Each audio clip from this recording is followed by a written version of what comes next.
It's kind of strange how like all these pieces have.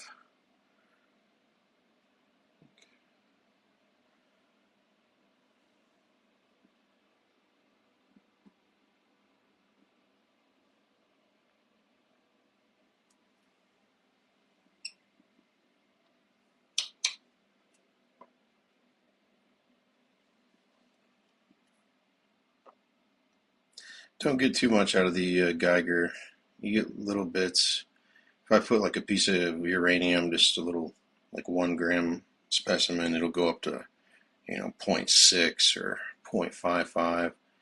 So this is far under that. It won't set off the alarm, I don't think, until like 0.25 or something like that.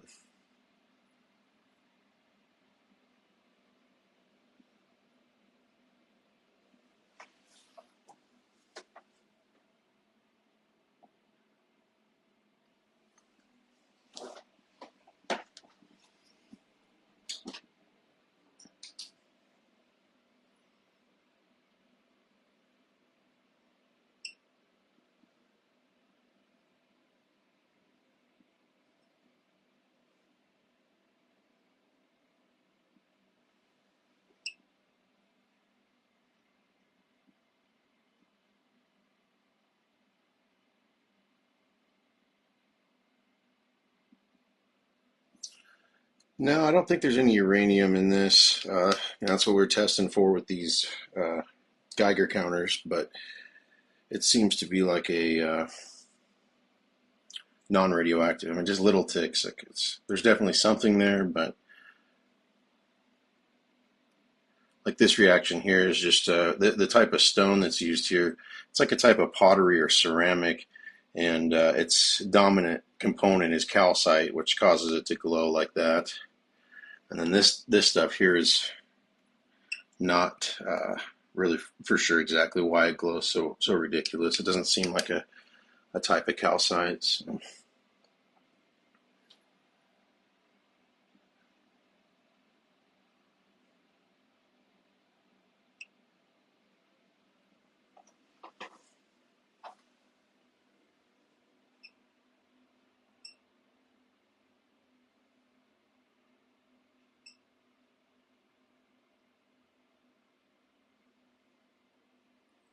Yeah, everything's really a lot of effort put into the textures and faces, and you can almost see it better at when they're glowing than when they're not. Definitely on the carvings.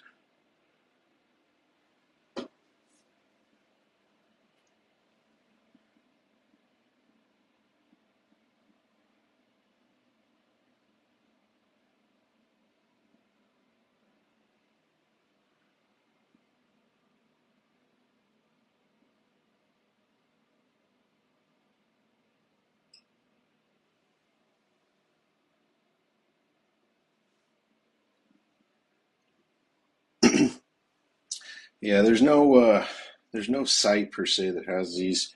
Yeah, I wish.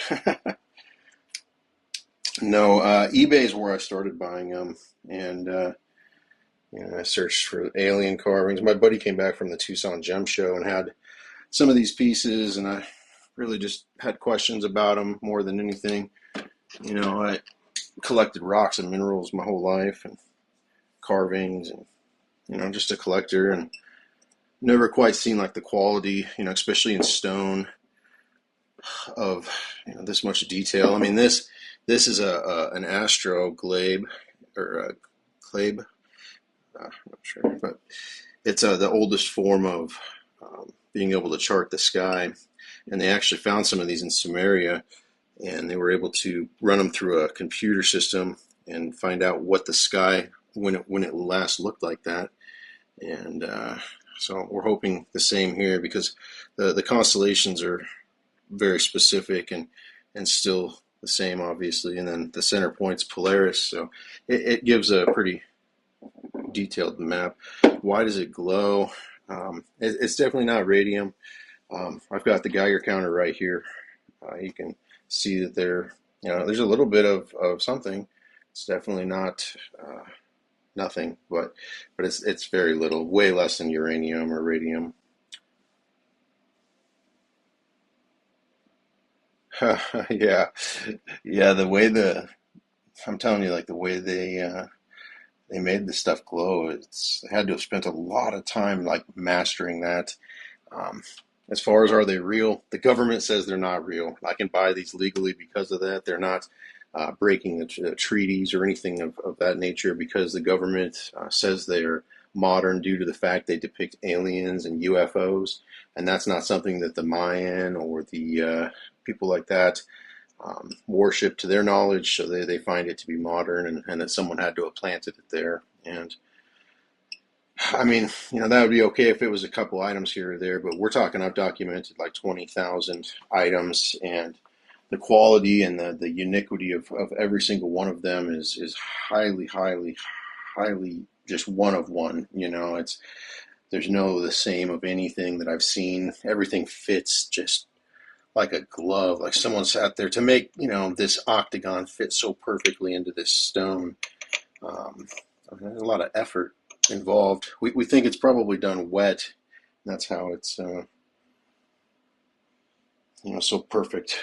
But to mold something like this or whatever, you'd have to have all these molds, and I mean, just it doesn't make sense. So we're investigating it. Yeah, clay. I mean, if they weren't rocks, and I mean this thing weighs probably 20 pounds.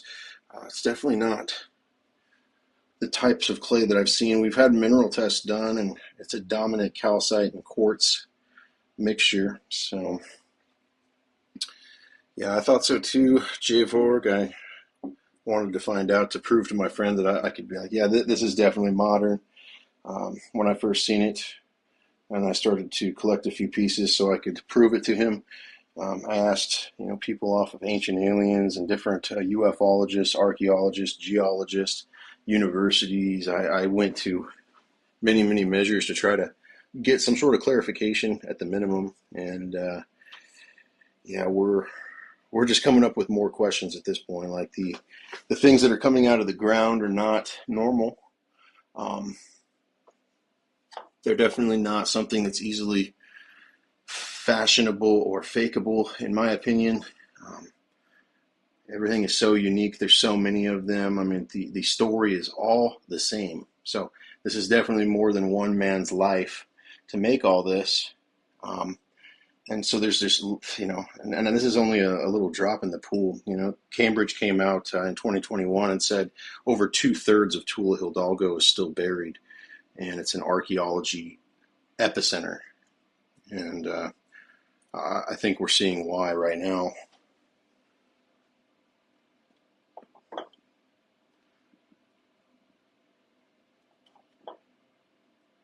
Yeah, it's not easily fakeable, unfortunately.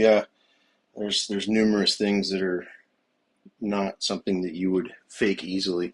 For instance, take this gold ankh here, and this thing is all leafed in gold.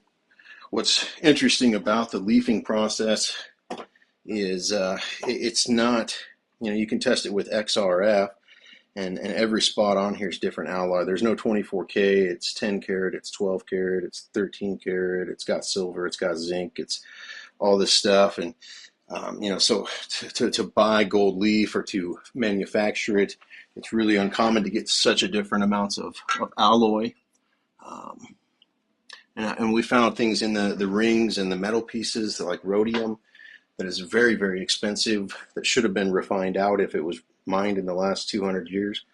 So, it's definitely something I'm researching and trying to figure out. No one's presented any evidence at this point that's confirmed nor denied it for surely. There's been carbon dating. There's been, many different types of tests, SEM testing. Um, Everything's looked at. All the carving lines are looked at with different microscopes and electron, see if there's any sort of consistency there in terms of symmetry for using a Dremel or modern lapidary tools. Not the case, and in these reliefs especially, you can see the technique is like I said earlier. It almost seems like it was done wet because it's. Hey, what's going on, Ja? The meters here these are both just Geiger counters. People have been asking the last few nights if they're radioactive because of the way they glow, and I just wanted to show that they're not. They keep beeping, so I'm going to shut them off. Actually, there is a slight amount of radiation, but and this one here's a tri-field meter, and it detects electronic magnetic frequencies, and you can see, away from the table here. Oops, sorry, there's a glare, but very little, 11. You bring it up towards the table, or as you get closer, I mean, it just goes crazy. And it's obviously the piece because, I mean, right? So I don't know why they would all emit electromagnetic frequencies, especially in different amounts like that. Every piece seems to have like a number. And I don't know, I've got a big rock collection with quite a few specimens, and none of them make it do this. So it's really just another thing we gotta.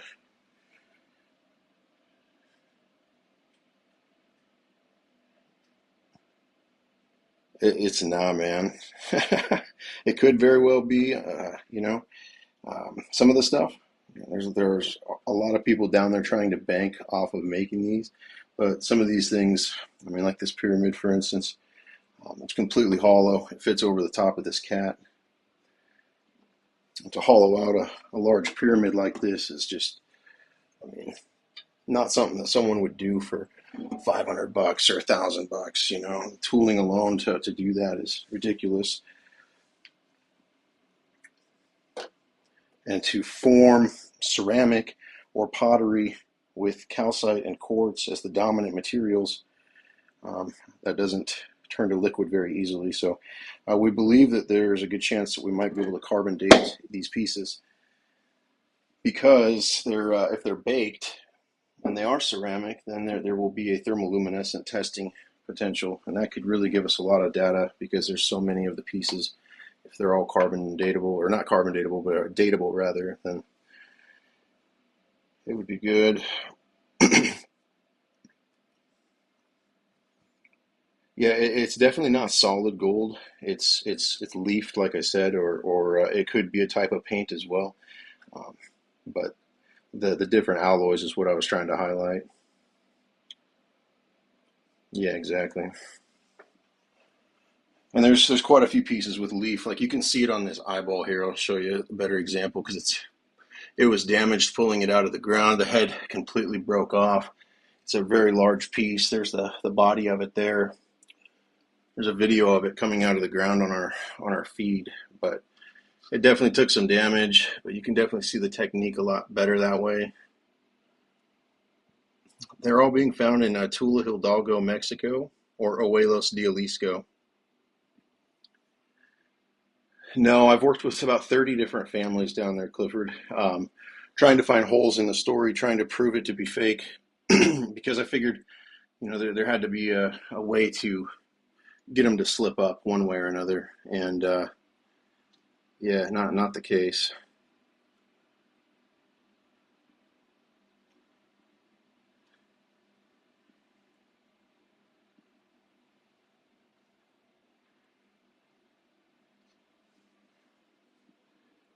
Yeah, I mean, go to Egypt, you'll find gold paint and leaf all over the place. It's a technique that they used in their craft.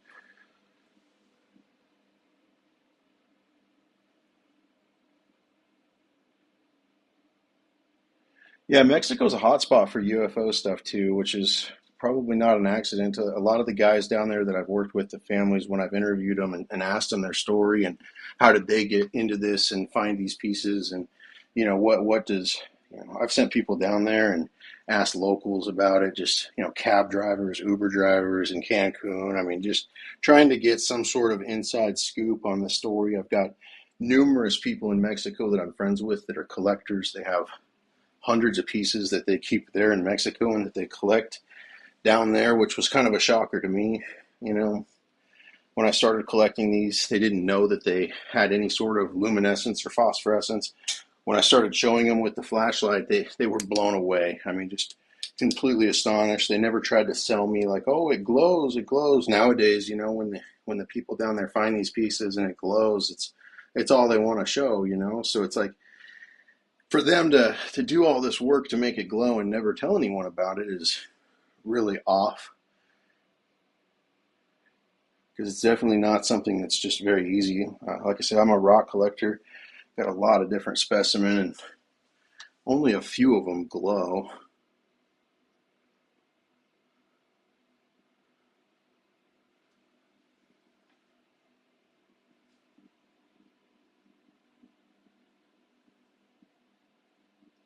I know it is rude, but it's really a big pill to swallow too. Like, people see this stuff and they've been told one thing for their whole life, and now this is very contrary. So, or to the contrary. So, I get it. It's a sensitive topic. It's really something that needs to be talked about at this point, though. Like, one way or another, whether it's real or fake, it needs to be talked about and it needs to be figured out. Because if it's a 1% chance that this stuff is telling us our origin and our history, we damn well should be trying to figure it out.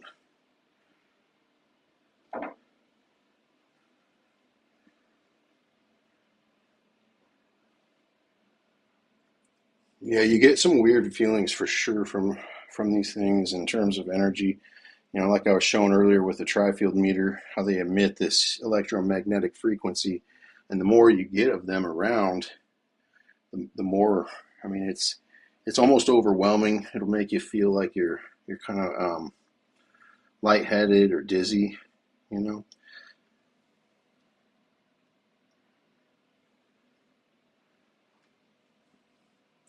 So it's definitely something. I mean, it doesn't make you have superpowers or anything. No extraterrestrials have visited or anything of that nature at this point.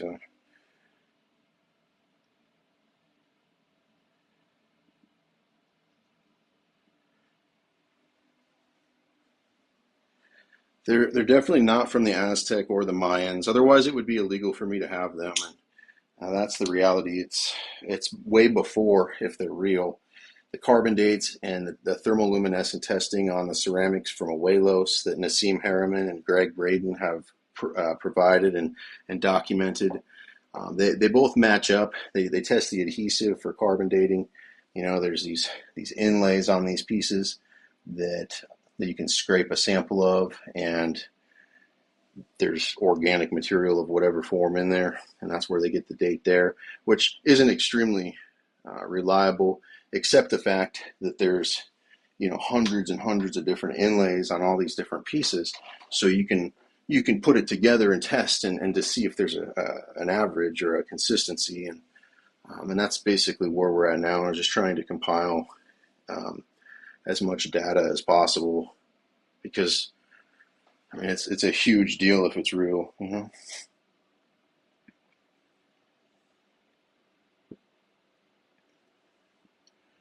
3D printer, yeah. I'm sure 3D printers can print stone these days. Yeah, we could be aliens. Something. We were definitely helped to get here, I think.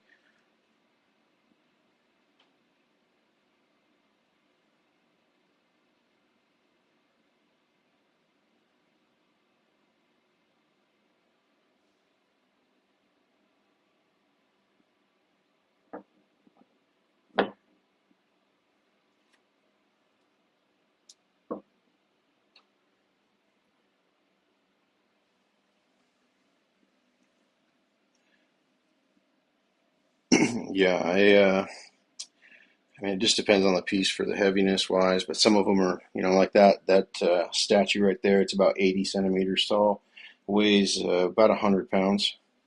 These cups back here, they're about the same height, maybe slightly taller, and they weigh about 150 pounds. I got a table. It's like a five-piece table, and it weighs over 400 pounds.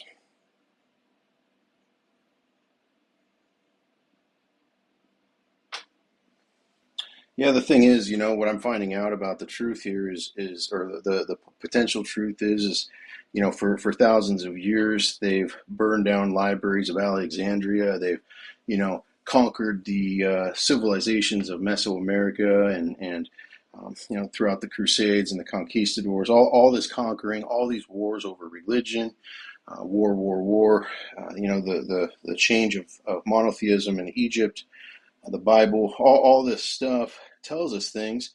And so, I mean, it's definitely a potential possibility, especially after the Smithsonian came out in 1909 or 1912, somewhere in there, and said that they in the Grand Canyon found all these caves and archaeology things with sarcophagus and bones and giants, etc. Right, and then they came back and took it all back. But it's just strange that what they described is exactly what we're seeing here, being found in Tula. Yeah, Book of Knowledge, Keys of Enoch is really good. Yeah, there's no need to be sad. I mean, here's the deal. It's an investment in art alone. Just the art standpoint, if you go buy a resin replica of an Egyptian artifact, you're going to spend, probably in the hundreds of dollars if it's a nice one. And so the fact that these are actually stone, and they glow like that, even if they were made yesterday, they still hold a great value of artistic ability. So they're worth something. I don't know if they're real 100%. We have all kinds of tests that are being conducted on them. I've contacted many different experts. We've got PhDs that are helping us out. It's taken a long time to rally that type of help. Finding a PhD to put their name on this is really tough. But yeah, we're just trying to eliminate all the possibilities and create as much data as possible. That's why I created Aliencarvings.com. I've just been documenting these pieces and trying to present to you guys what's on the market, and what's being sold down there in Mexico, because the government, they're not acknowledging them to be real, so the people down there can dig them out and sell them legally, and it's fueling a huge raise. I mean, I've documented tens of thousands of these pieces, so it's really crazy. And to come out with that many pieces that all follow the same storyline to the T, and they go along with culture and that storyline in many different ways, would take a serious expert panel of people and corporations and many different warehouses and workshops, etc. So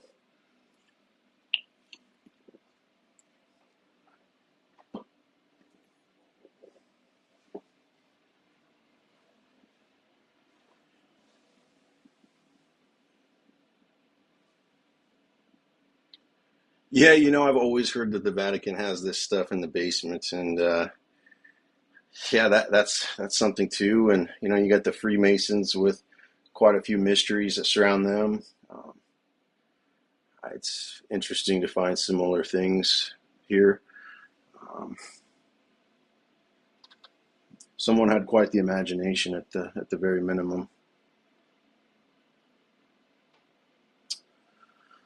Whew, favorite piece is so tough. I mean, I don't know.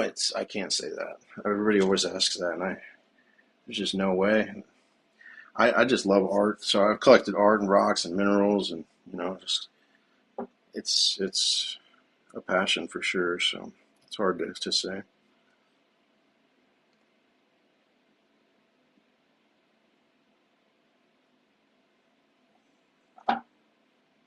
And like the detailed languages that people went to do this, if they were, we've documented over like 10,000 of these symbols. None of them repeat, and they're all very unique. Um, so that's interesting too. Like what could it mean, and why would you take so much effort to put all those symbols on there with a mosaic of all these different stones and inlays of other stones? And it's definitely a labor of love. You can see the symmetry on these type of carvings here, and the squares aren't the same size, they're off, and some of the lines are thicker than others, and so it's not just a Dremel bit that someone sat there and went back and forth with, I guess is what I'm trying to show here. Yeah, I'll show the glow here again. They definitely glow.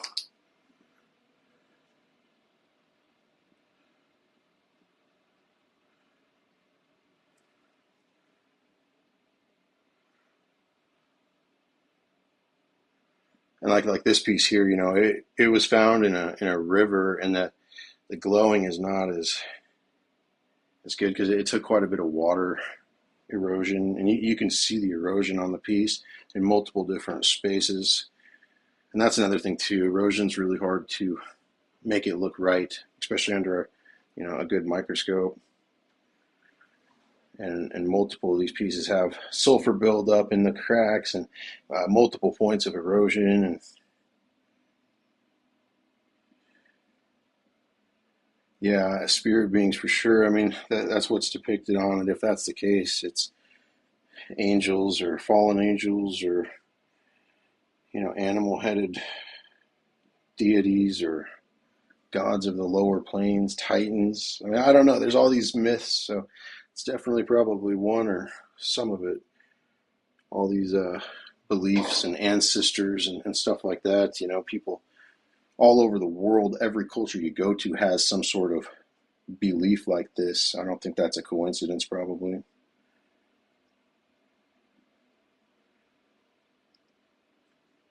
Yeah, these are all from Tula, Hidalgo, Mexico. Sorry if I miss your comments. I try to be really, really careful when I'm walking around in the dark here. So I got to pay attention to multiple things.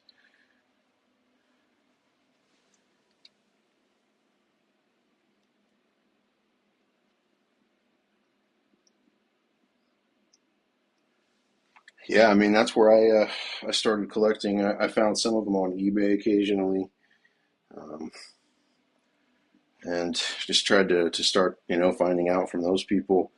If they had more. I was asking for bigger pieces or more, normal items, household items, bowls, cups, that sort of thing. Just trying to see what it was. Like here's a good example of a couple of those type of pieces that I got when I requested these.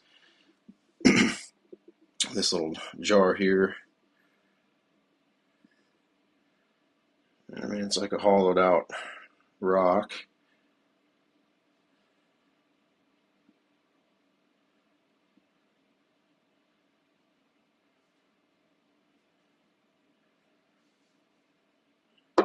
Doesn't sit flat.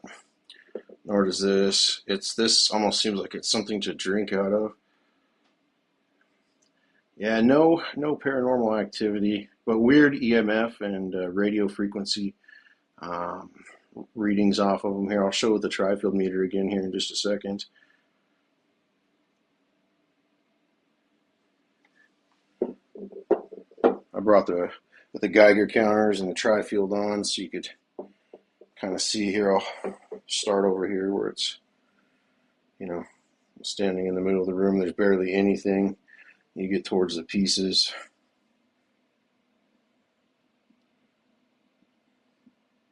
And then you get really fluctuating results.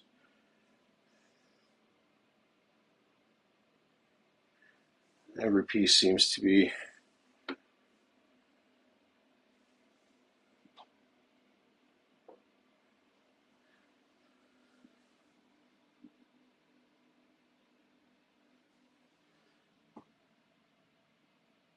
totally different. Yeah, I put some in water. I tried the whole, put it in the mirror. Like you see all these videos of these pine cone looking things doing crazy stuff, turning off TV, whatever, the whole TikTok famous stuff, and tried all that just to see if there was anything, and didn't really see anything other than the EMF here. Like that those readings are definitely the most abnormal thing, and then the way it makes you feel with the more pieces. The more pieces you get, it's like right now with all these pyramids on the table, like I just feel like a heightened sense of anxiety, maybe slightly like wishy-washy. I don't know. And there's like little pieces like this that, I mean, I have no idea what it is, what it could have been used for per se. Like I've tried shining lights through it, and the ball in there, it moves.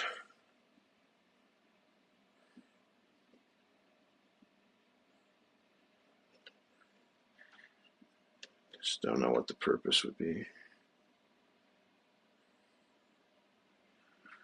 Same with like some of these boxes over here. Really odd pieces in there.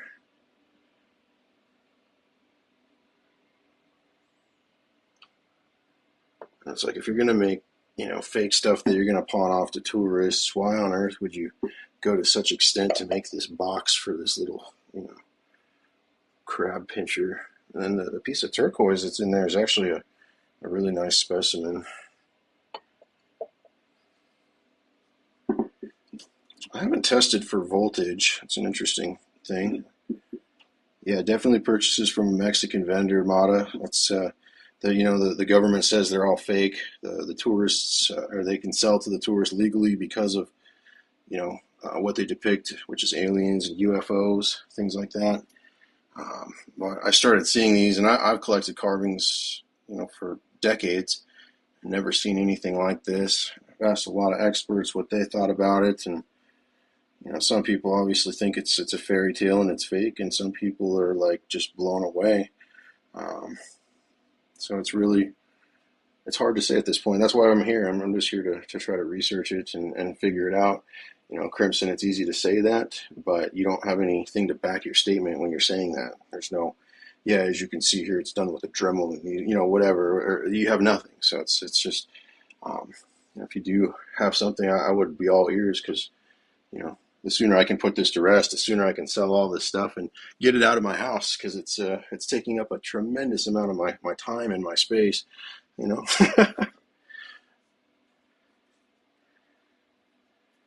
I love the art, don't get me wrong, but to have this much of it and to pack around stones and fall down the stairs with chessboards yesterday, and it's just it's a labor of love for sure. I'm in Washington State. No, I'm not selling it. I've sold pieces before, especially to people who are trying to research. I'm not going to turn down someone like myself to try to figure it out, because that would be foolish. So there's definitely that, but I don't. A lot of these I'm not going to let out of my possession until I get some answers out of them.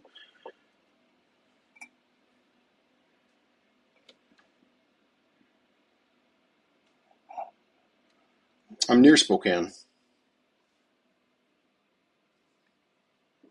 Yeah, let me go back over there here.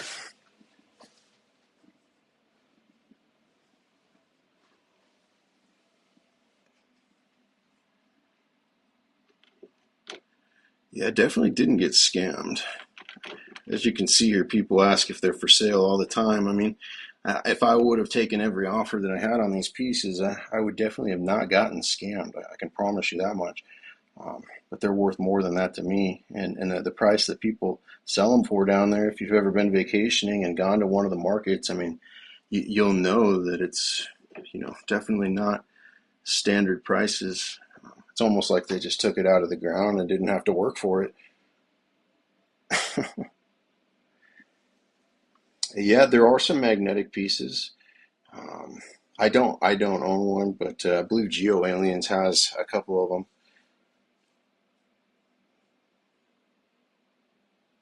What we're working on doing is we're going to be 3D scanning all these pieces. We've scanned about 150 so far on my end, and I think Geo's probably about the same. And once we get them all scanned, we're going to take the objects and we're going to get them out there. We're going to make a like a metaverse museum, or an app that you can download that you're able to zoom in high res and see, everything and move it around, and it could even be purchased for 3D printing or whatever, if someone wanted it for that purpose. We're just trying to safeguard it. If we do it on the metaverse, no government can take it. Cryptocurrencies like the blockchain, and it definitely adds a layer of security to this type of stuff that I think would be a good use of that technology. No, so testing wise, there's a sweeping electron microscope testing. Samples were taken. Carbon 14 gets done first, as long as it's aged. And what I'm talking about testing is this type of skull here. Once we get the carbon 14 dates and see that it's old, then the DNA testing worthwhile. We've got numerous different specimen.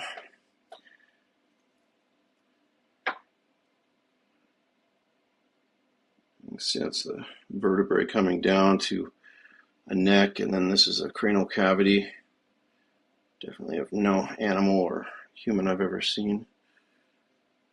Not sure what it is. They found one in the Rhodope Mountains where quite a few scientists actually did pretty detailed studies on it, and they went to send it off for DNA testing, and it went missing. So we wanted to come prepared before we sent anything off, and now we've got I think close to 10 of these through multiple people in multiple places in the country, and so hopefully they won't be going missing this time when we do order tests like that, if that's the case and everything else checks out. Tula Hidalgo snake.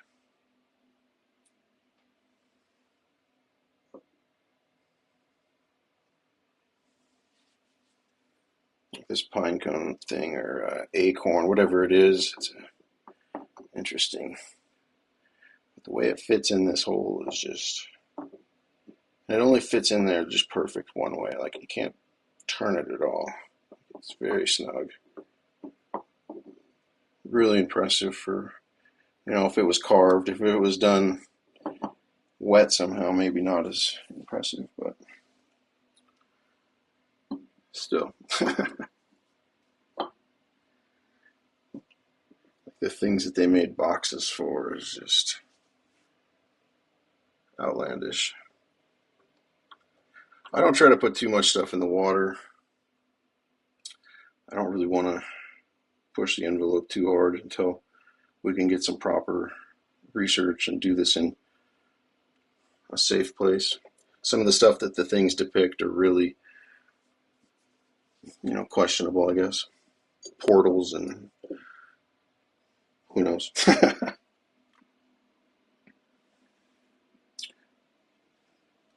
Yeah, they were. I've got there's Gen 6 Productions.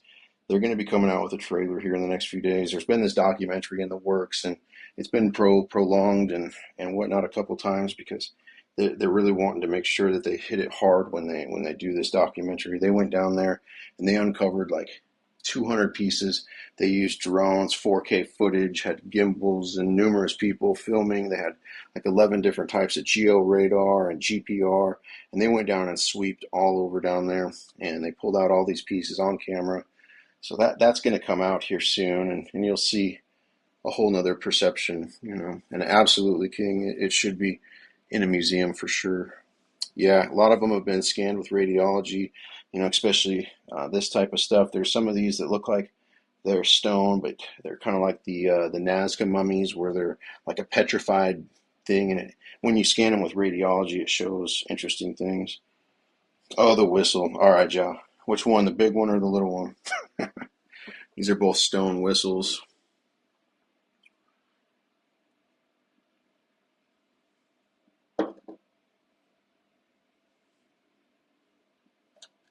Oh, this one's heavy.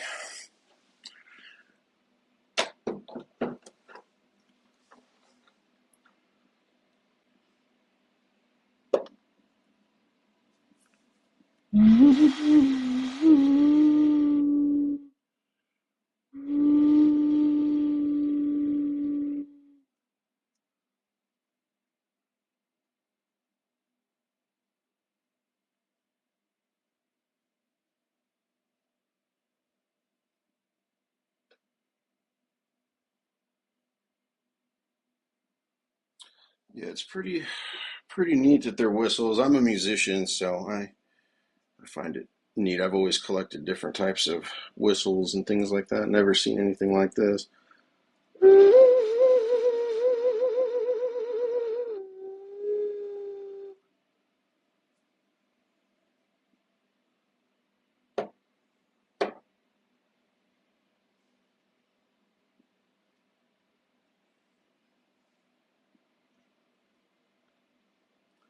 Yeah, they do write with pictures inside of pictures. They go really, really into detail. Like I'll show you this pyramid here. On the inside of it, It has like this square hole.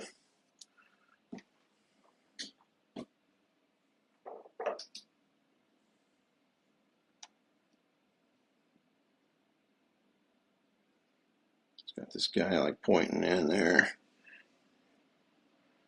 Inside of there is like carvings of DNA and different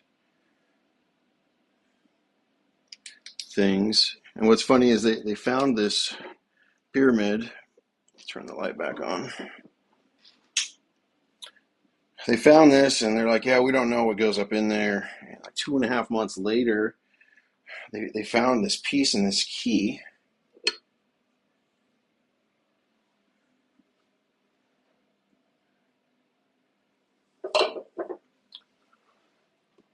And so they sent it to me. They didn't charge me for it. Just made me pay the shipping. They're like, we're sure it's got to go in there. And sure enough, it does. Only one way. Like if I was to turn that, I lucked out getting it my first try. But if it would have gone in this way, it's not gonna fit. You know, if it's in just this one way, and it's got this slit here, and then the hole, and it literally will lock up inside of there for whatever purpose, and you can turn it upside down. It's like, this was fake. Why would someone go through that much effort, you know? And that's where I'm at too, Nancy. Like some of them are just ridiculous to me, but what's crazy is, you know, you look at the type of material, you know, this pitted stone, and then you break into it, you know, like customs drills into it, make sure there's no bombs. You'll see that there's like a white powder on the inside, and all of them have this. It's a calcite quartz stone, and they can make it in lots of different strengths. Like the table that I have, it is really, really hard. They're coming out of Tula, Hidalgo, Mexico.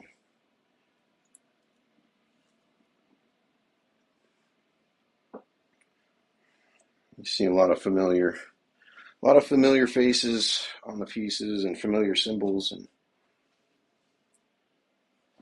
things that I've never quite seen before, but interesting perceptions. Yeah, the cat here. Yeah. And the cat actually goes inside of this pyramid. It's hollow, and then it goes over the top of this piece here.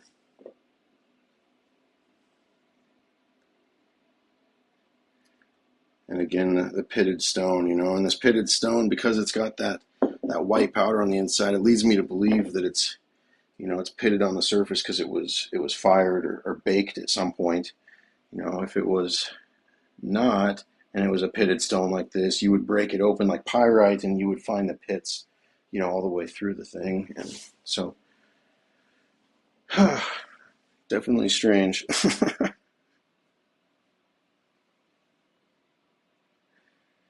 Yep, I have used audio frequencies, anywhere from like 20 hertz all the way up to about 35, 40,000. I haven't tried anything in the gigahertz or up in the high spectrum of frequency. Um, but I've got synthesizers and stuff, and I've tried. I actually wrote 2 albums holding these pieces, and yeah, I've really found attachment to playing the synthesizer and like holding these pieces for whatever purpose. You can check it out. It's Music Regardless on Bandcamp. They do kind of give off a vibration, Faith. I mean, it doesn't.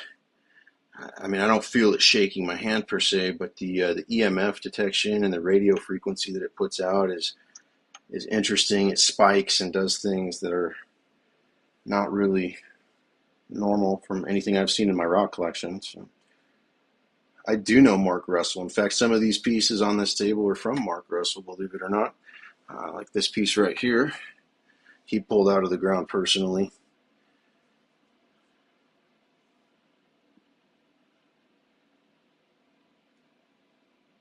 Mark found about 75 tablets in Ojuelos on a hillside, and he spent about 7 years down there. And you know, Scott Woltar had him on his show America Unearthed back in 2019, and this stuff was about to go mainstream, and they never renewed Scott's show. They started treating Scott really weird after it happened, and eventually Scott asked the History Channel, like, "Hey, what's up? 2021. Why aren't we renewed? What are we doing?" And they said, "Well, your show is too smart for history." So, no, they weren't really expensive at all, Mark. In fact, they were so cheap that I couldn't not buy them. Like, I had to, at that price, I had to do the research, like, because I know what it takes to make stuff with lapidary tools, and I know what kind of art and craft project this would be to glue all these different stones together to make this, this piece. On the other side, it's a base that holds, this guy here, and then this guy overlooks, and then there's a lid that I have in the safe that goes on the top. It's like a sarcophagus, and it'll stand there. I'm not going to let go completely, but it's all very well balanced, and it's absolutely insane, the workmanship. So then you have a piece like this that's just crazy, and then you look at these pieces of malachite that are on here, and I've shown these to multiple different gemologists, and they say that pattern of malachite has to be fake. It's got to be resin. It's got to be glass. We looked at it with high microscope magnification, and there's inclusions all over the place, so it's definitely not glass. So at that point, we thought it had to be resin. We hit it with a red hot needle, and no smoke, so it's definitely a stone.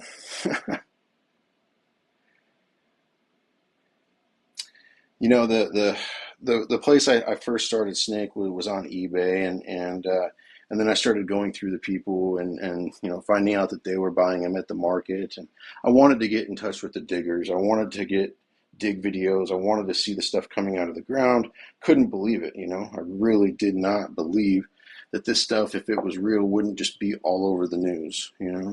God is the different piece. Amen to that. That's one thing that this stuff has showed me.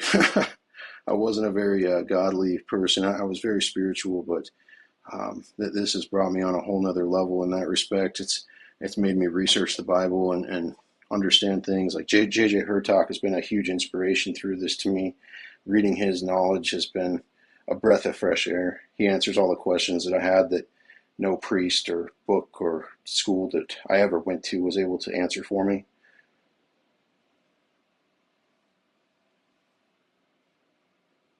Yeah, I think they're pagan too, probably, Michael. And it leads a lot of questions to the Crusades and to the witch hunts and to the occult. You look at Aleister Crowley's work and what the French gave him, and I mean, it goes on and on about these stories, and Thoth. Yeah, absolutely. I mean, it's interesting. That's in Georgia. That's really funny you say that. I have a good friend, and he said something similar, especially of these type of skulls. He said they were being found all over the place. And I'm like, what? I've never heard of that. But at this point, I don't doubt it. Take everything with a grain of salt and keep an open mind, because there's a lot of unexplained stuff out there.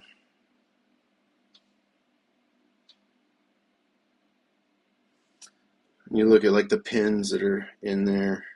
I don't know if you can see it very well, but like the way they put the jaw on is really just what do I want to say? Prehistoric, or yeah,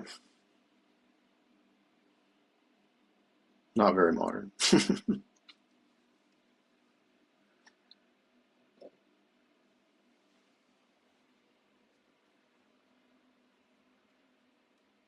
And these bone daggers here are going to be able to be carbon dated, obviously, because they're bones, which is really great. I think this is a good piece to do research on. I've got a couple of them, so obviously if they're both 10,000 years old, the bones, and they both date similar, that's going to be a big plus one. So the tests are about $600 a piece to get these carbon dates done, and it's really hard to get any sort of accredited anything to put their name on it. So it's Yeah, I've taken them to museums, I've taken them to universities, I've asked numerous different talk show people or TV hosts, ancient aliens people, gone to every measure I could possibly think of. I've reached out to Joe, all these people, just anyone that talks about aliens or stuff, because I figured, if they're devoting their life to this topic, they should be extremely excited to at least either debunk or to figure out if this is real or not. And man, it's really, really a brick wall in terms of trying to get people to put their name on it. It's quite strange. But after hearing, Scott's deal with not getting renewed because of it, um, and looking at our history, I mean, there might be more to the story.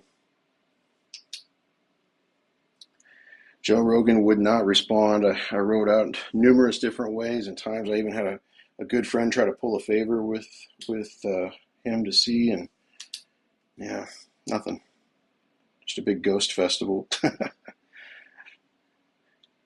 And I get it. I mean, it's really hard to think that some rando from Washington's really going to have some sort of anything.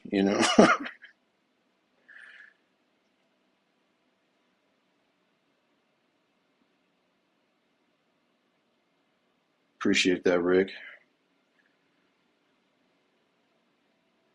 I just like to ask questions because it's beautiful art.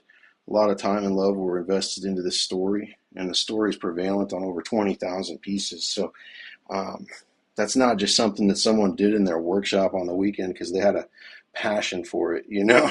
And then let alone went to such extents to make everything glow like this and inlay everything with just such detail. It's really quite insane.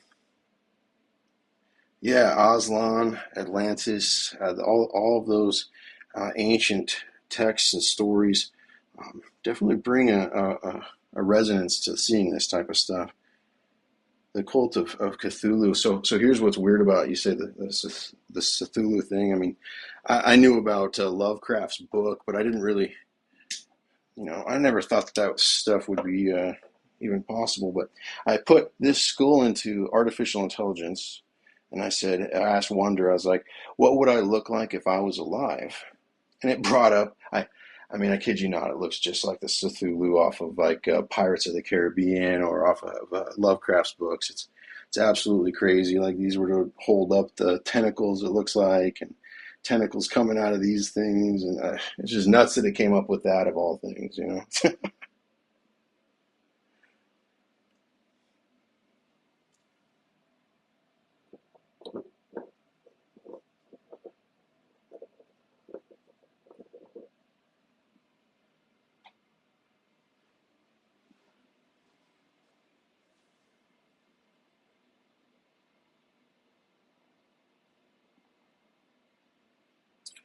No, we had all of it shipped via UPS or DHL.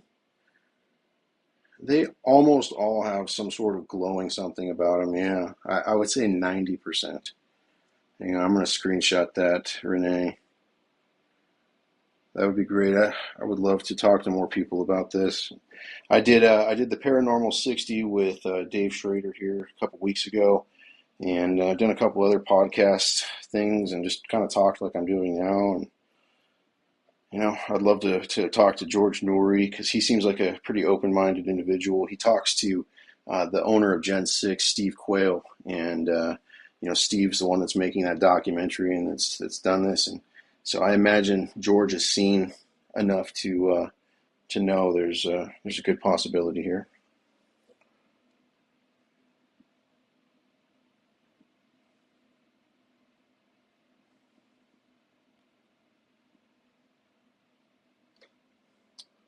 Yeah, absolutely. Get back over to the whistle here. There's the little one. Some of them are caves, tunnels. Some of it's in the ground. They use GPR. There's multiple different things. In fact, I posted this one. It's underneath this stone, like cobblestone street area, and it's a full temple. And the walls inside of it look straight up Egyptian. I mean, some of the stuff has obvious Egyptian iconography, but this was really like it looked like a tome from Egypt, but it was clearly in Tula, Hidalgo, Mexico. And the black light is a UV Beast 385 to 395.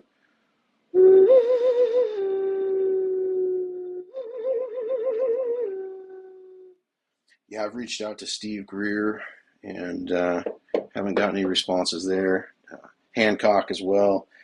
Um, I imagine in time, it just takes time with Nassim Harriman, Klaus Dona, Greg Braden. They're doing a good job of at least trying to make this topic something that's more talked about as well. So not for sale, Bree, unfortunately. I'm basically just buy all this stuff to research it at this point. I want to do a museum. I've got Nift and Eyes. They're doing a virtual museum. It's going to be like an app that you can download, and it'll be on the metaverse. So all this art, 3D renderings, all that stuff's going to be protected on the blockchain, and that way at least the data is protected somewhere that's not infringible by governments or religion. I started buying it off of eBay, and Klaus Dona, if you search for Klaus Dona and Nassim Harriman back in 2008, they did a lecture at a German university. There's a video on YouTube, and they go into great detail about the Ojuelos pieces there. And Klaus actually, he was one of the people that got to see Father Crespi's collection from Ecuador, and he was really into this stuff with, down in Colombia, Ecuador, Peru. So it was just right up his alley to investigate in Mexico and whatnot. Yeah, I don't have any magnetic pieces, no, but there have been some that are for sure.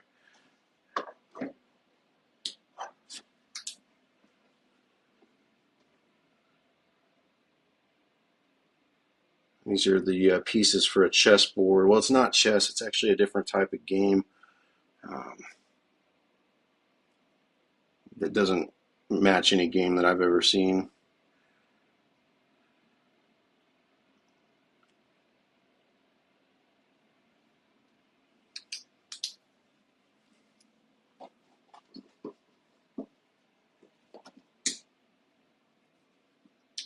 Yeah, it's a 385 to 395 black light, so it's a more visible spectrum than a standard normal one. Yeah, we've definitely tried acoustic sounds. I've got a lot of really high-end analog filters and oscillators and waveform generators. So we've tried lots of different things, digital and analog, to see. I'm sure there's a lot more to it. But I bought this tri-field meter because this is what they used on Skinwalker Ranch, and that's what gave me the idea to check these pieces. I seen those guys using it on certain things and seeing some weird results, and so I figured I'd see if I seen anything, and sure enough, it was definitely not.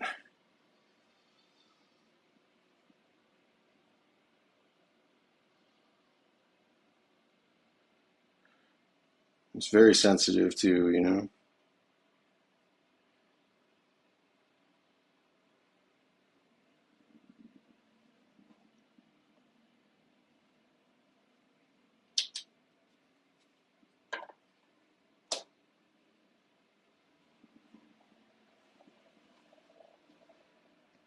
I'm gonna turn this light on here for you guys.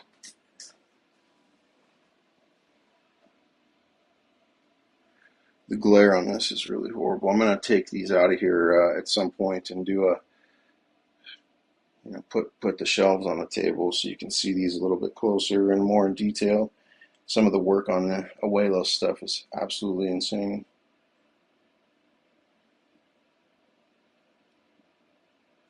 Well, I'm glad I could be a comic for you, Javar. I mean, I'm just sitting here asking questions. I don't know if it's real or fake. I've just done research, and I've got the evidence that I do have, and we're striving for more. Mostly just trying to make people aware that the art exists and allow them to form their own opinion based on what they're seeing and what happens in the future. 20 years from now, like we might come up on a discovery in the Grand Canyon or something that would be like, holy shit, wow, all that stuff in Mexico was real. And if that happens and we hit that aha moment, If all this stuff's been sold out and parted to private collections, like the chances of seeing it all together to create the story is unlikely. And so that's my point, is just to try to document it, put the story together, and try to preserve it the best I can. And that's what we're trying to do with like a digital preservation project, and get all these things 3D scanned and high resolution photos taken. I take these photos like, this is something I do sell. I take pictures and print onto metal, and so it's really flush and clean. But the way it makes the statues look is just, I mean, it's like better than in person. You can see just every detail. It's a high resolution 60 megapixel macro shot. So like this little statue right here on this metal, it's only like 2 inches tall. I have it sitting somewhere over here. You can see it. I thought I did anyways. Oh yeah, here he is. It's just that little guy right there. So. We've got him on aliencarvings.com. I'll be adding some more on there too, and one thing at a time.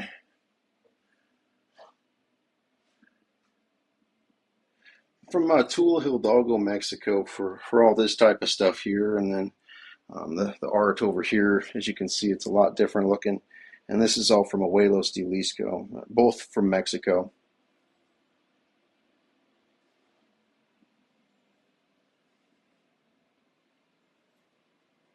Yeah, it is amazing detail. Some of the stuff like the astrolabes, we found about a half a dozen, or actually closer to a dozen probably, of these, which are similar to the ones they found in Samaria. And because they depict constellations that haven't changed in 10,000 years, we're able to see, Polaris is the middle, and chart those constellations into a supercomputer and find out when the sky looked like that last. So hopefully we'll get some answers on those. The ones in Samaria that they've decoded depict like asteroids that hit the Earth or different things, major events that occurred in the solar system type situation. So it could be really, really important information that's on these. My biggest point is it's got a lot of the language and these little type of like it's almost like a shorthand or something, but we might be able to understand those based off of the Sumerian ones, and there's commonalities, I guess. Flying saucers. All right. This one's really cool. It's like, let's see if I can show you the bottom. No, it's not gonna work, but the bottom's like a huge eye of Ra, and then it's like a human in the middle there, like on a table, getting the anal probe. How is it not worldwide news? Yeah, I said the exact same thing. That's what got me into this whole thing. I could not believe it. Why, if this was even possible, that it was real, that people would be talking about it. And man, I mean, after taking it to universities, getting the runaround, so obviously Mexico says these pieces are fake, and that they have to be modern because they don't follow suit to common Mayan or Aztec beliefs. However, the dates that we're seeing on these pieces outdate the Mayan by at least 5,000 years. And so it doesn't really fit into history in that respect. But like for instance, University of Washington, when I asked them to do carbon dating for me, they refused and said, we don't want to put our name on that, because if we prove that this is really old, then we're going to incentivize grave robbing, and that's something that's against our policy. And so that's the type of resistance that I've gotten the most, was people just don't want to be part of grave robbing. And honestly, I'm in the same boat. Like, I mean, if this is all being taken out of the ground and it's real, I feel really, really shitty by even collecting it, to be honest. However, it's on the market and it needs to be documented because it's really important for our history. And so that's why I share everything for free. I put everything on the website for free. I sit here and do this because it's really important, even if it's 1% chance that it's real.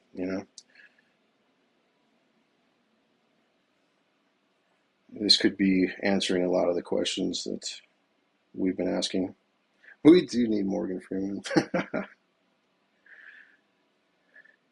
Yeah, they might, or lock it up in a, you know, room to never be seen again. So yeah, who knows? It's really fun to research and to learn about though, and seeing this stuff glow and do what it does is nothing short of amazing. I've collected and blown glass. I've got a collection of like uranium glass and different pieces that glow. So it's like that's why I had this light, and you know why it was something I figured out.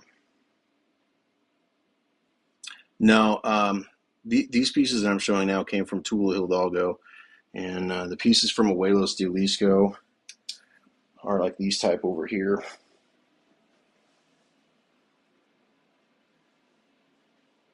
This is a really neat pipe right here.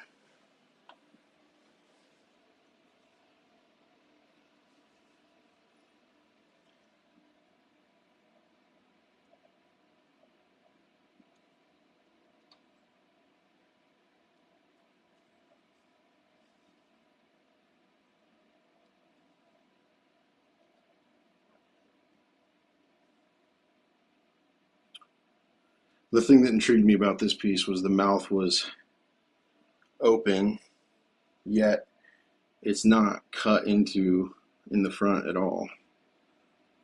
So that's a task. I'll turn this light off and go back to the black light for you, man.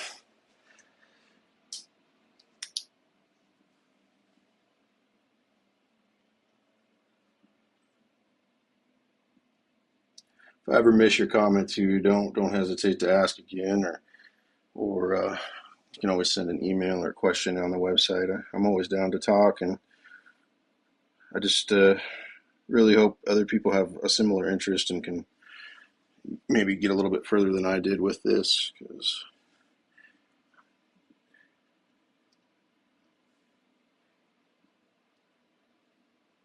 you'd think it would be really easy, you know, to either prove or to disprove. It's not, though. It's crazy. Favorite piece is really, really tough. There's some that, I mean, like the Jed pillar is by far the most energetic piece that I have. The table that I have, I think, tells the best story. You know, as far as holding and just you know, admiring. I mean, some of these green statues and things, they have so much detail and precision on them. You know, I'll show an example. And like the way that they carved this is a mystery to me.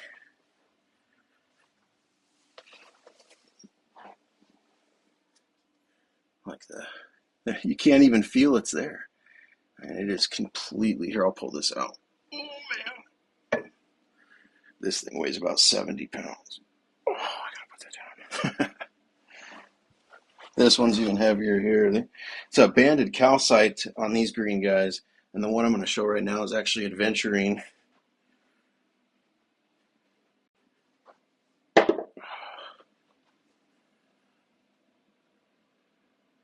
just wanted to show like the precision is ridiculous.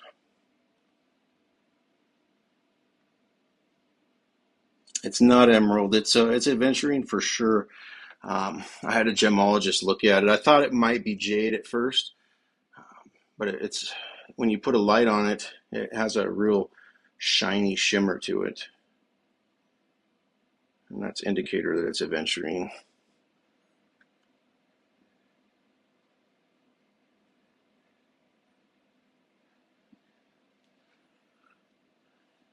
That's awesome, Yaman. Yeah, please do. Always curious.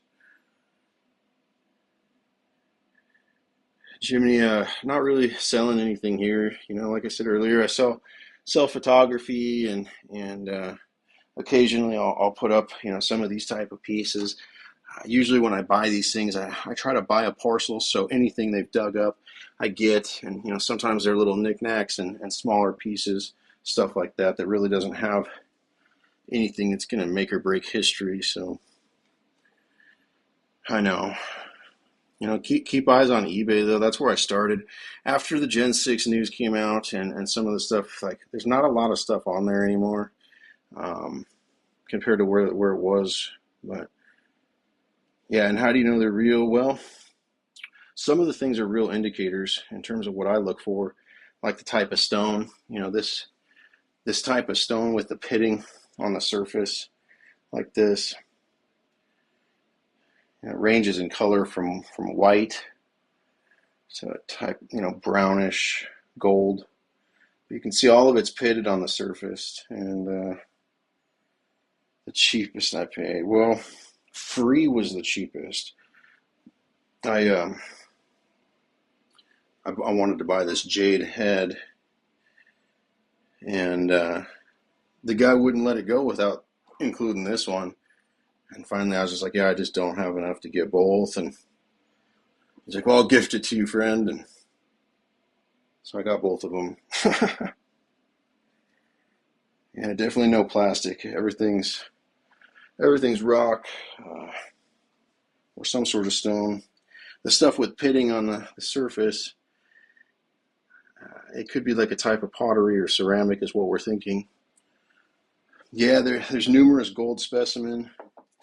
I have this sitting right here. This eye has been tested with XRF, but there's some with a lot, like the ink down there is completely leafed or painted with gold, and then like the eyes here are leafed on this statue.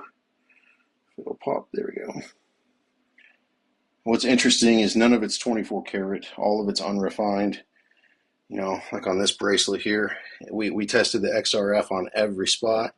Every one of them had a unique alloy, and so that was consistent that likely someone probably tapped those out themselves.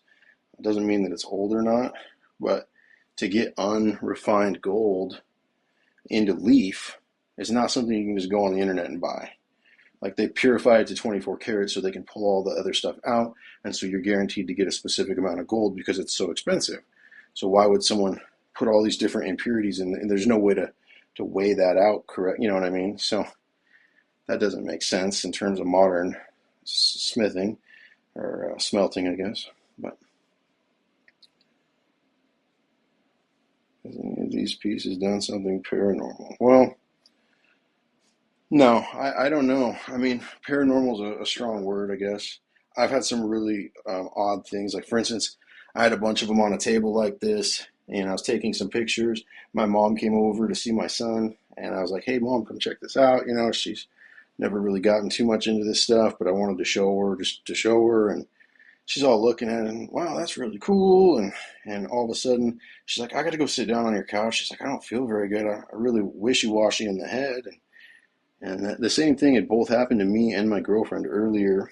And the Jed pillar that I have, I'm going to bring it on here soon. I know I keep talking about it each night, but it's in my safe. I got to go get it out of there. I don't really like to toy with it because anytime I bring it out, it creates weird energy in the room, and it's very, very strong.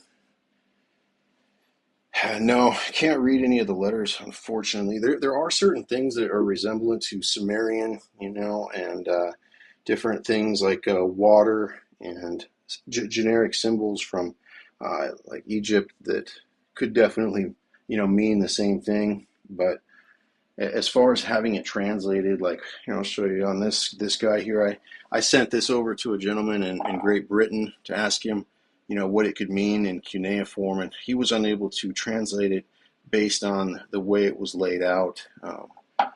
He said it didn't have any, words or meaning like that in the way that he understands cuneiform. However, he said that there's multiple variations of cuneiform in the history, and it goes back so long that some of the versions are still very under researched and not understood. So this guy here, I'm guessing the astronaut, or I just got him actually. This skull, I had requested some dig videos of these skulls coming out of the ground. They started to find, a fair amount, so I wanted to document where they were coming from, the type of landscape, how they were finding them, and this guy was actually found in the same hole when they hit, and so I got it as well. No made in China, not even a Hensho in Mexico. So,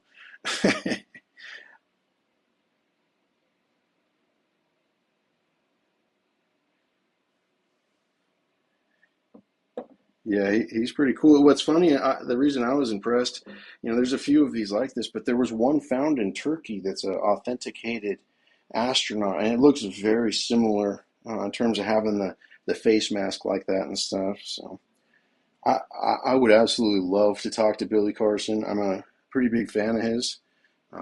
His research in the Anunnaki and the Emerald Tablets is definitely something that I've done quite a bit of research after learning about this stuff, but getting in touch with Billy Carson is really, really tough. He's kind of like Joe Rogan. It's just like hitting a brick wall when you try to reach out. I'm sure they have fanboys coming in every direction all the time, so um, maybe that's why. I don't know, but definitely not down or not opposed to it.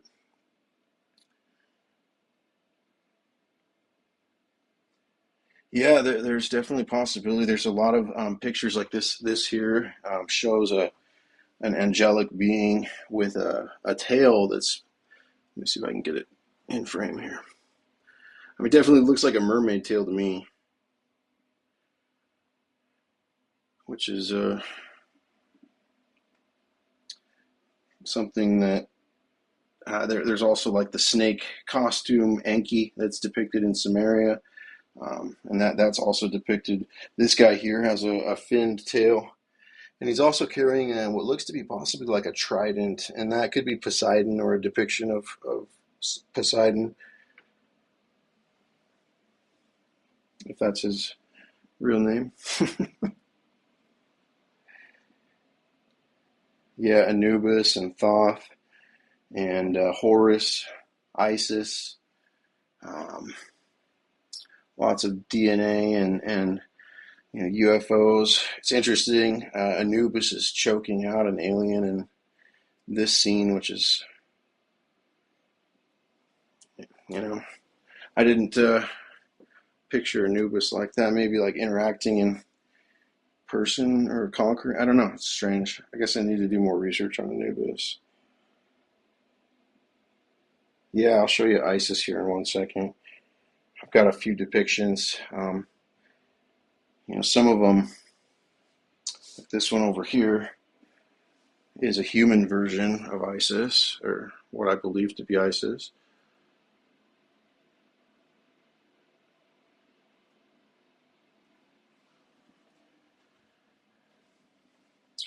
Yeah, well, what if it's not aliens? What if it's fallen angels and the creations that are said in the Bible before the fall of Babel, where there was lots of monstrosities and species that had to be removed that didn't have the image of God about them, raw Isis, they're all here. Even some of the Egyptian deities like Senshit, I think it's called. Excuse my pronunciation on that. I'm going to butcher these names pretty bad. There are a couple of them that have some longer names that are depicted, but oh, here's one right here actually. We'll see who's got their Egyptian history. Who is this? The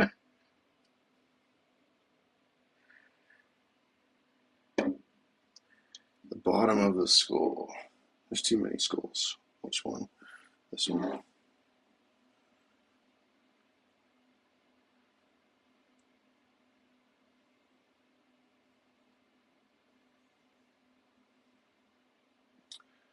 Yep. Yeah.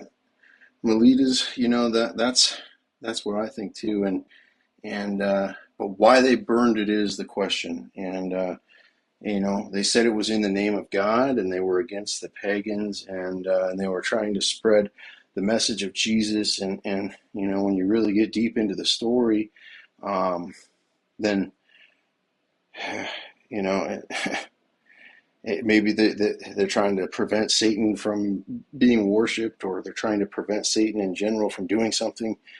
These beings that are depicted, maybe Horus, Thoth, I'm not sure if it's all of them or if it's just some of them, like, this type of guy that's depicted here with the trunked being.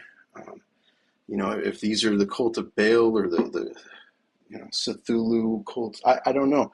There's so much in terms of ancient writings about that it makes you wonder. The way that the gentleman that owns Gen 6 that's doing the documentary, the way he sees it is that they're using the alien agenda to make us think that, this Nibiru is coming back, and Satan can work through dreams and through the eye, and the eye opens when you sleep, and so he works through these dreams. Zachariah Stitchin said that he learned of Nibiru from a dream, and so if Satan does work through manipulation and temptation like that, then it's very well possible that the convoluted history and the control of the narrative is because of that.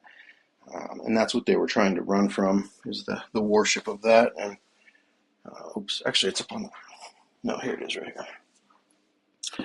here. The whole thing with the dream thing is, you see this, a xenomorph. Looks like it's straight out of the movie Alien. I immediately said that's fake as hell. There's zero chance that there's a damn xenomorph. You can't try to get me to believe that this is 10,000 years old.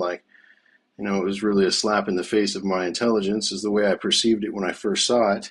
However, when I started looking into the xenomorph and Steven Spielberg and George Lucas and some of these guys, of how they've come up with these grand ideas of, Third Encounter and Star Wars and Indiana Jones, and the fact they worked together on Indiana Jones, it's interesting where the inspiration came from. And they said a lot of it came to them in their sleep. So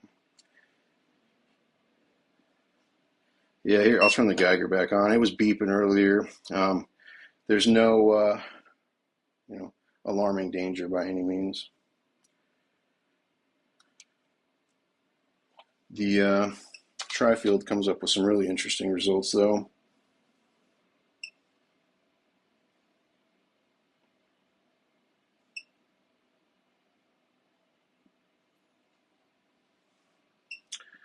Yeah, I'll give you high resolution pictures of the map if you want to study it. We were going to make resin replicas of these maps so we could send them to scientists to have researched. However, the resin molds to get made and to make of this stuff was extremely expensive, so you can almost buy the real thing for that. The tri-field measures magnetic and electromagnetic frequencies, and then also radio frequency, which there is some strange radio frequency too, not as noticeable on some pieces, but you can see it pulsate, and the pulsating is the interesting part.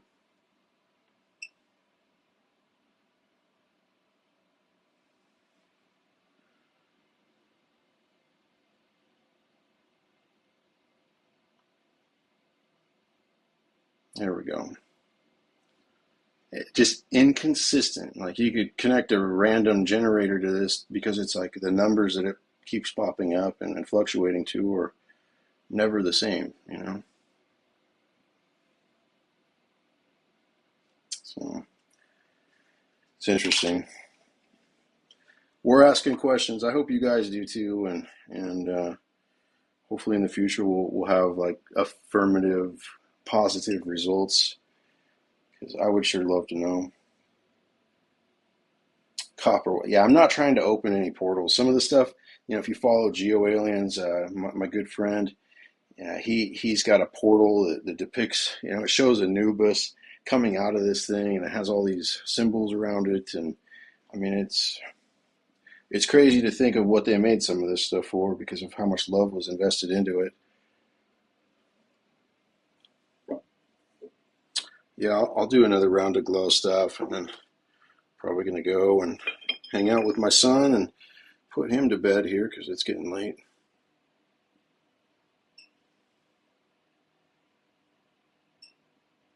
Yep, carbon dating has been done on numerous pieces of adhesive that are found on the pieces. For instance, like this eyeball on raw here. The adhesive that's holding it on has organic material. A new revelation that I just came up with here a couple nights ago was that it's possible that all of these boxes are actually fired. They have a lot of pitting on the surface, but you can see on the inside here where it's chipped, it's a white powder underneath, and there's no pitting whatsoever. So it's likely that it could have been formed, considering it's a box, while it was wet, and that could explain the, complex reliefs versus, some of the stuff that looks almost like it's carved, but you go up really close to it, and it almost seems like that was done wet rather than carved. And then you look at something like this. This is an extremely thin piece of stone, and the way the language is on it, it's the only piece I've seen with this specific language, and it almost seems like it's burnt.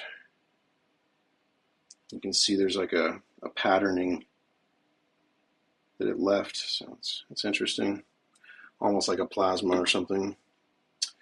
Yeah, Jalisco. Let's roll that over. Let me turn the light back on for you real quick.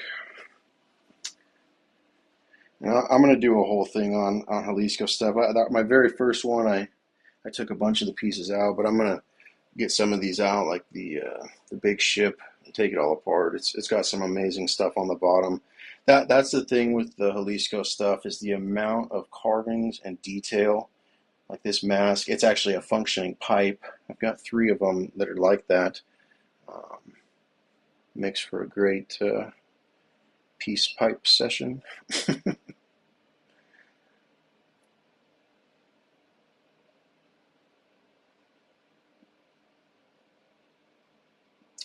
Yeah, they weren't actually debunked, Gleno. Some of these have been proven to be modern, there's no question. However, when examined with, sweeping electron microscopes and stuff like that, you absolutely can see that the modern ones are modern. They stand out like a sore thumb, in my opinion. And so, yeah, it's a pipe, But it hasn't been debunked. Ask Nassim Harriman, ask Klaus Dona, ask Greg Braden, ask Scott Woltar. There's a lot of people who are still researching this very, very in depth, and including myself. So it's definitely the amount of pieces and the quality and style and story. It's a huge story to fake. I mean, it would take thousands of people probably to fake this. So, working together as well, not just thousands of people. But down in Mexico, it's very there's a lot of poverty.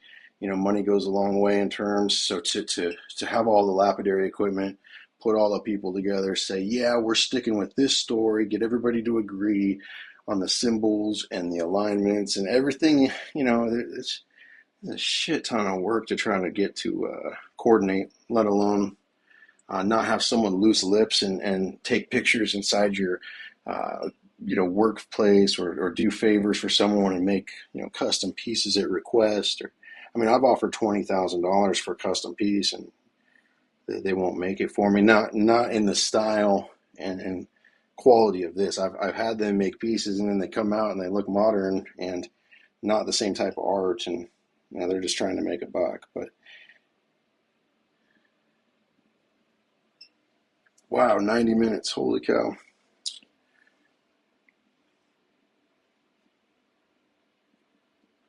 Yeah, you got to be really careful where you step.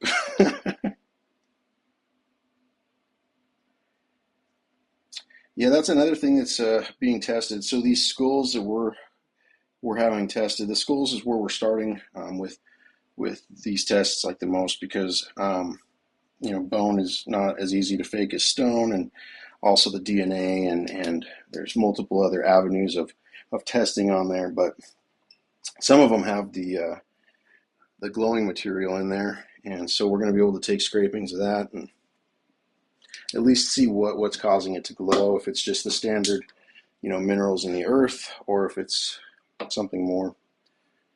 And it's possible that the glowing material has organic matter in it as well. So it's just a matter of getting these tests done. It's expensive. They're like $600 per test. And I just recently, in the last couple of weeks, finally got a lab that said, hey, let's do this. So it took me like 2 years of searching for PhDs and people to put their name on it to get the lab to say, okay, you've got your shit together. Let's figure it out. So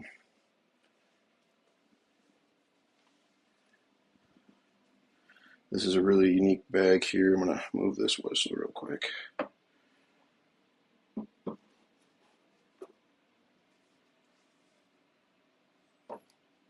It's a scarab. You see it's got the notches for your hand. But this thing is completely hollowed out.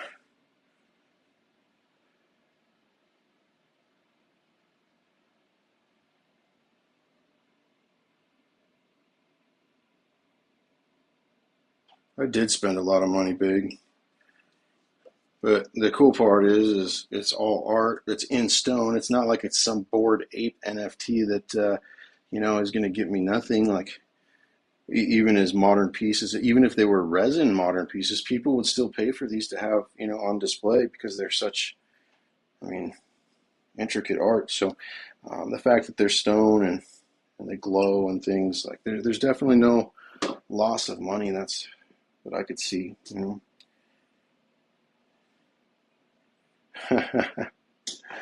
Yeah, NFT technology has potential. I was talking earlier, we want to create a museum on the blockchain that basically, because the things being passed around the planet, rather than, in control in some country that could be, rated data center wise, it's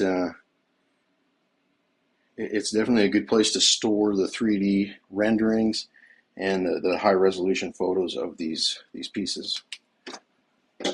Keeps it out of the hands of people that are tempted by bad things.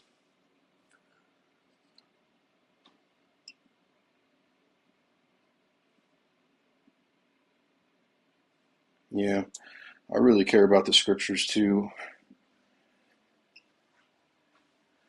If you look into like the Book of Enoch and some of these books that were taken out of the Bible, it's really a fascinating story. The Order of Melchizedek and Michael, and the things that occurred here before Jesus came, and that whole story is really fascinating. How much relevance to these pieces that you find. It's quite insane, especially with J.J. Hertog's work.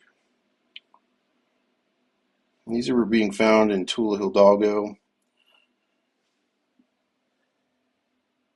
Illuminati now? No.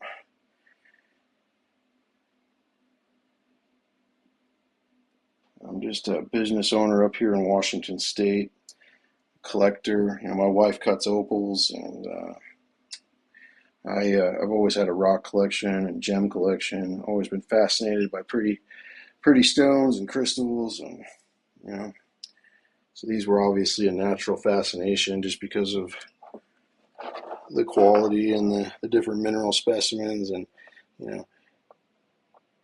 just really unique imperfections in the stones. Like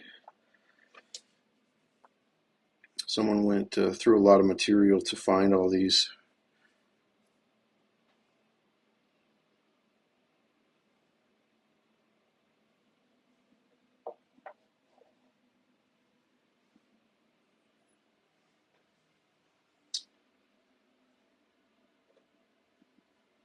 Oh, these guys. Here, I'll show you.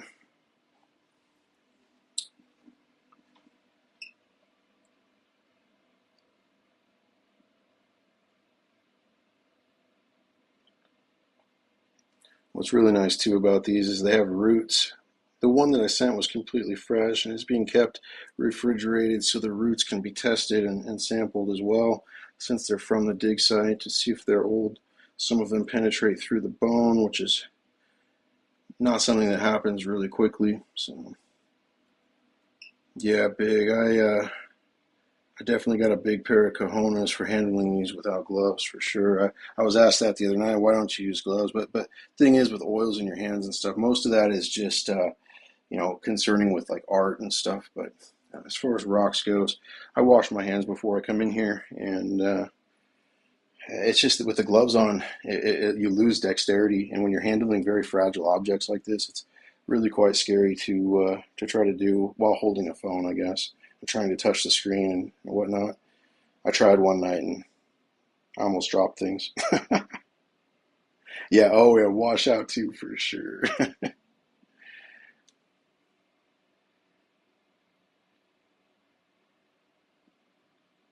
Yeah, I know, Wilson. In fact, it's really crazy. I thought that I would be able to prove this, but the thing is if I do get some sort of resistance, there's going to be a reason why, and that's maybe even more sketch than just letting it be.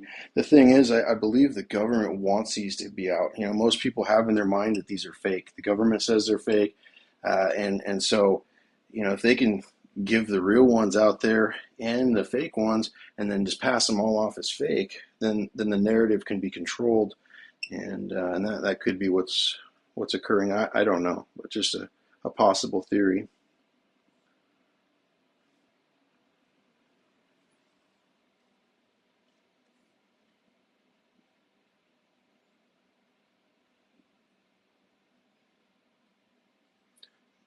Very primitive pin systems to hold this type of stuff too.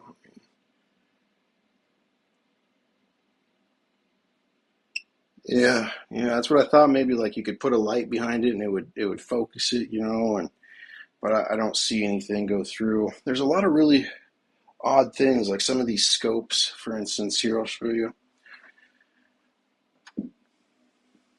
This is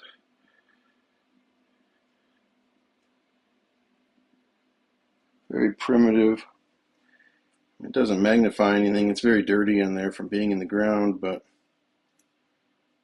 yeah, Humboldt. I thought the same, except we got a lot of really things that said maybe they're not fake, and that's what really made me start asking questions. Because when you start seeing, bone skulls and things that don't fit in, um, and then some of these skulls have the same carvings and the glow as the objects, and you get 20,000 of these objects presented to you over 2 years, and it's just like, you know, how did they maintain such a accurate story together? I mean, this is definitely more than one person's work, and it's kind of like the Egyptian stuff. I mean, they had people who were trained from the get-go, royal scribes to keep the consistency of art consistent. And so for all this art to be so consistent, especially in the Ojuelos Jalisco stuff where you've got 10,000 different, that's on the other guy, 10,000 of these different symbols that don't repeat, um, it really makes you ask questions, I guess.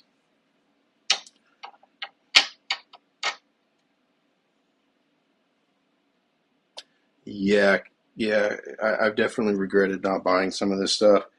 Luckily, I've created like a network of people who are collecting them, and I know where I would say 65 to 70% of the findings are.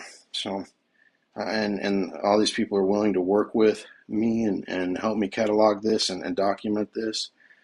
So it's really great that we've come together to do that, because a lot of people who are working with these stones are just trying to make profit off of them, just trying to quickly resell them for money or pull fast ones over on people, etc. And I mean, just can't be doing that with history if that's what it is. And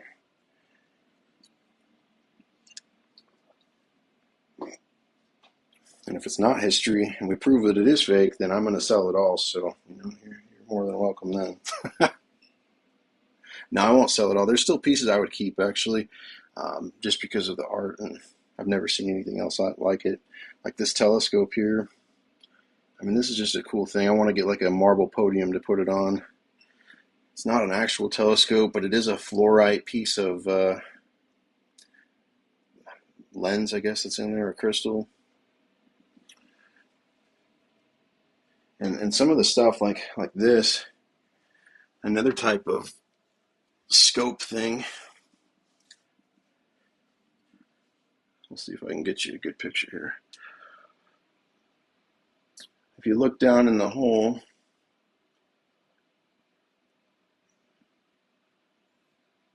maybe we have to go the other way here.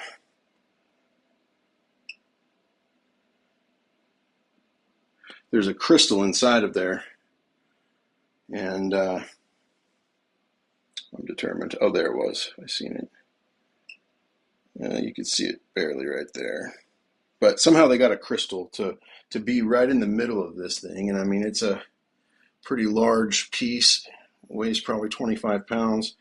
There's no seams or anywhere of how they got a crystal, right about right here on the inside of this thing. So that's where I also think that it was made wet.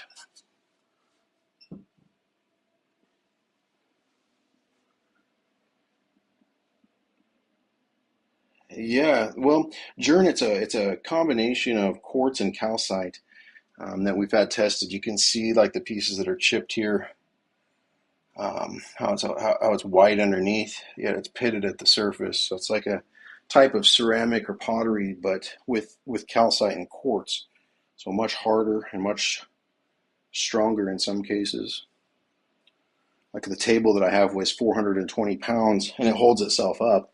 This is a good example too. These cups, these pine cones on here are about 50 pounds, and so the pottery holds that no problem. I mean, these cups would have to have been a giant if someone drank out of them because they weigh about 70 pounds. No, I didn't ship them. Unfortunately, this piece here, Customs, they opened it to scan it, and they drilled holes right there and on the inside, and then they didn't wrap it back up because the guys they wrap all this stuff in bubble wrap and foam, and so when Customs gets a hold of it, they cut it open and then they just throw it back in the box and send it on its way. So you get chipped stuff. It's really unfortunate. It makes you just sick when you open it up.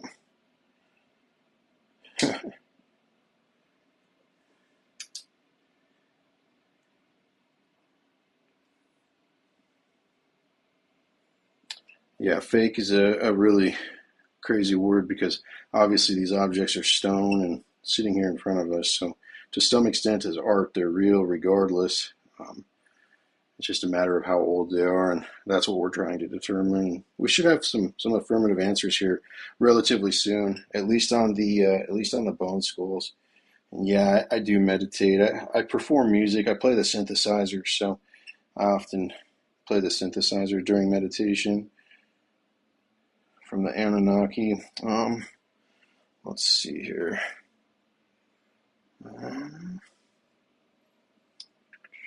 Okay, I got you. I got you. I'm like Anki's around here somewhere.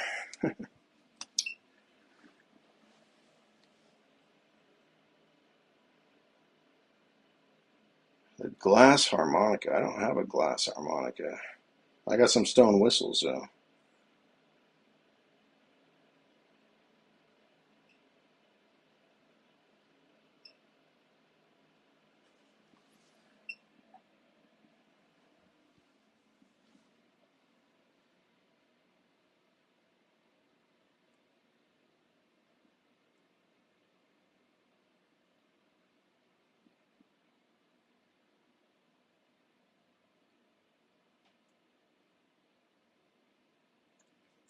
Yeah, yeah, Muna. I'm actually working on that. So once we have more affirmative, things documented, testing done, then what our plans are is maybe book like a banquet area or something at a hotel, a conference type thing, and during like a alien con or some sort of event, conscious expo, whatever, and then maybe do like a pop up show with some of the pieces there. I mean, obviously bringing all this stuff is extremely heavy, it's extremely breakable, and it's not something worth doing to move it hardly ever.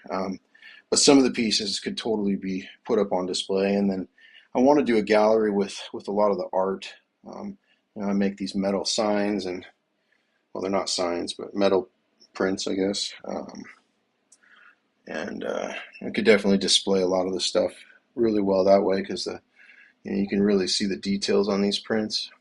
They're 60 megapixel.